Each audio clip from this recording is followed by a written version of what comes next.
Vote map কবে কবে vote হবে, কিভাবে হবে সেটা একটু জানিয়ে দেন জনগণ। জানিয়ে দিলে অনেক অংশেই আপনার সবাই ঠান্ডা হবে, স্থিমিত হবে।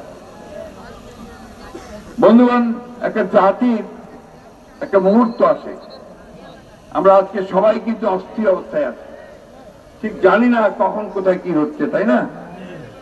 বুঝতেও পারছি না। এই জায়গা থেকে আমি অনুরোধ করব অন্তর্বর্তীকালীন সরকারের প্রধানকে, প্রফেসর ইউনূসকে, যে আমরা জাতিকে অনিশ্চয়তার মধ্যে না রেখে দয়া করে খুব দ্রুত নির্বাচনের তারিখ ঘোষণা করুন। আর অন্যান্য রাজনৈতিক দলের কাছে অনুরোধ করব, এমন কোন কথাবার্তা বলবেন না যাতে জাতির ঐক্য বিনষ্ট হয়।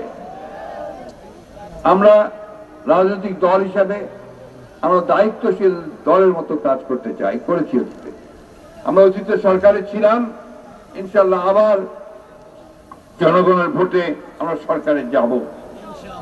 সেই জন্য আমরা মনে করি যে বাংলাদেশকে আর কোনো ঝুঁকির মধ্যে ফেলা উচিত নয়।